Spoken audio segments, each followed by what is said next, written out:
Salut les filles, comment ça va? Et le garçon. Je vais prendre l'habitude, mon Dieu, j'ai ma coiffure j'ai dormi 5 heures cette nuit. Je fais un petit vidéo parce que je sais qu'on est plusieurs à avoir ce problème-là. Et c'est en live de mon travail. Donc, on va essayer, vous allez être chanceux, ça va être court.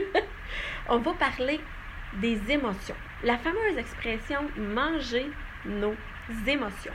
Sérieusement, lève la main si tu as déjà été contrôlé par tes émotions au niveau alimentaire. Et encore, je vous le dis, ça c'est un super long processus qui passe d'abord et avant tout là-dedans. Puis le To Be Mindset va vous aider vraiment beaucoup. Premièrement, pour vous aider à arrêter de manger vos émotions, on doit changer notre mindset. Puis je vous dis arrêter, je pense que ça ne s'arrête jamais vraiment à 100%. Mais il faut prendre conscience de l'émotion. Essayez de voir vraiment, parce que moi je m'en rends compte vraiment beaucoup. Je vous donne un exemple. Chicane de couple, ça arrive, c'est arrivé beaucoup dans les 2 dernières années avec le stress et tout. Automatiquement, quand je me sens surloadée, quand je me sens émotive, je suis pas quelqu'un qui partage beaucoup mes émotions, ça reste en dedans. Mais à ce moment-là, qu'est-ce que ça fait? Tout ce que j'ai dans ma tête, c'est de manger. Mais c'est clair que c'est pas un céleri avec de l'humus là, que ma tête veut manger. Ma tête veut manger des toasts au beurre de pin et je me vois dans ma tête engouffrer 2, 3 puis 4 toasts au beurre de pinot à outrance. Puis après ça, juste d'y penser, j'ai un sentiment d'être beaucoup mieux. Quand dans le fond, ce qu'il faudrait que je fasse, c'est de prendre le temps de vivre mon émotion. C'est de prendre le temps de parler avec mon chum ou de parler avec les personnes qui sont concernées. Puis à ce moment-là, ce sentiment-là va aussi disparaître. On a beaucoup tendance, depuis de nombreuses années, à vouloir tout le temps passer au prochain. Tout le temps, sur tout. On ne prend pas le temps de rien vivre. On n'est pas dans le ici et maintenant. On est toujours dans le plus tard.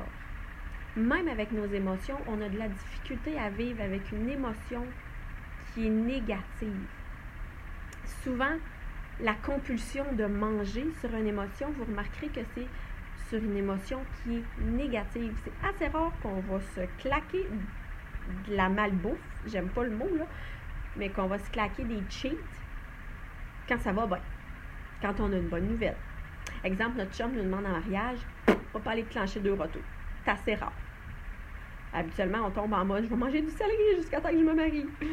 Mais tu sais, c'est hyper important que vous soyez capable de vous arrêter. Des fois, c'est difficile. En fait, souvent, c'est difficile. Vous arrêtez, puis tomber dans le processus, on appelle ça emotional healing, donc pour la guérison émotionnelle. Ce qui est de vivre votre émotion, puis après ça, de passer à autre chose. Pas tomber dans le emotional eating, qui est vraiment, on veut remplir là, notre mauvaise émotion, on veut la faire disparaître en mangeant de façon compulsive, parce qu'on se sent soulagé immédiatement après.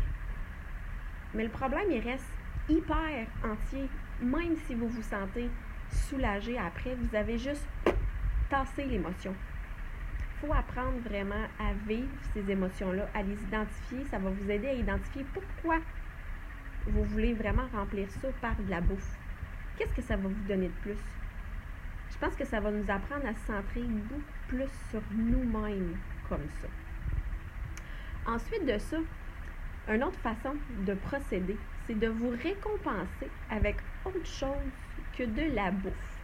On a souvent tendance à faire « Ah, j'ai eu une super belle semaine, fait qu'à soir, pizza! » Faut pas que vous vous récompensiez. Servez-vous pas de ça pour manger des choses qui ne sont pas nécessairement dans le plan alimentaire du To Be Mindset.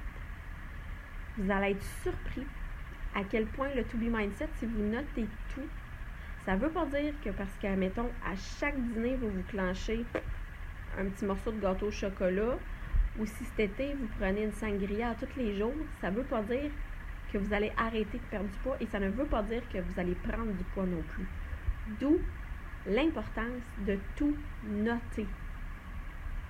Quand vous tombez dans ce type d'émotion-là, écrivez-le dans le livre. Si vous décidez de vivre cette compulsion-là, écrivez-le. Pourquoi vous avez mangé ça là? Ben parce que j'étais en maudit, je me suis pognée avec mon chum. Ben parce que j'ai passé une mauvaise journée avec les enfants, j'étais au bout quand ils se sont couchés, j'étais épuisée. Puis j'ai fait juste ça. Les exemples de mes enfants, on a toutes des journées où ça va super bien, puis des soirées qu'on dirait que « Ah, mon Dieu, ils sont commentés par quelque chose, on ne peut pas dire qu'est-ce qui s'est passé. » Ça m'est arrivé tout récemment, j'avais une amie à la maison. Ça a été hallucinant comment les enfants étaient partout à la fois. Quand ils se sont couchés, j'étais hantée toute la soirée par un fichu blizzard. Blizzard. Blizzard. Tu clignes des yeux puis tu vois rien que ça. Il n'y a plus rien d'autre dans ta tête qui peut y passer. Puis vous le savez, quand c'est une compulsion alimentaire, tant il y a aussi longtemps qu'on ne le mangera pas, on va y penser. Mais dites-vous une chose, quand vous allez vous relever demain matin, elle ne sera plus là, cette compulsion-là.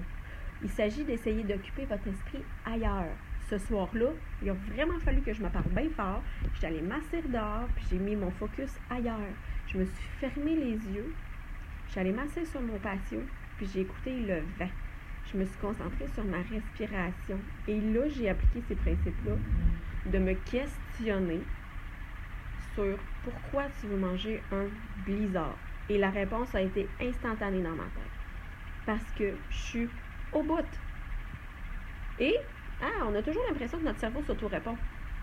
J'avais un autre bout qui me disait, tu penses-tu sérieusement que de manger un blizzard en ce moment, ça va faire en sorte que tu vas avoir l'impression d'avoir passé une meilleure journée?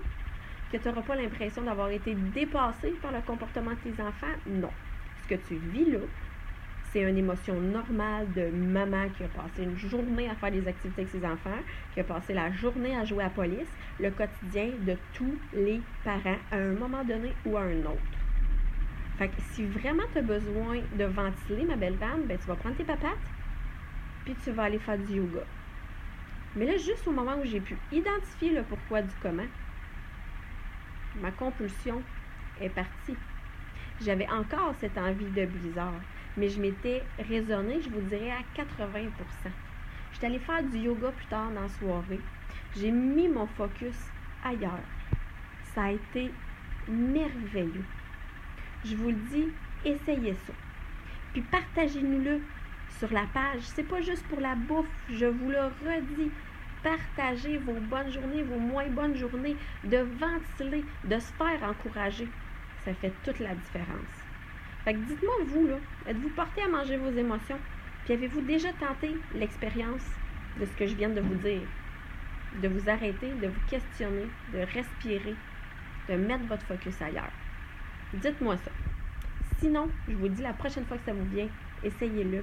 Ça va vraiment marcher. Vous allez le voir dans votre tête. Elle s'auto-répond tout seul. Fait que sur ça, moi, je vais retourner travailler. Je vous souhaite une super belle journée. Je vais essayer de vous faire des petits lives comme ça au fil des semaines pour vous aider sur différents outils comme ça pour qu'on puisse avancer ensemble dans le To Be Mindset. Je vous aime. Bye!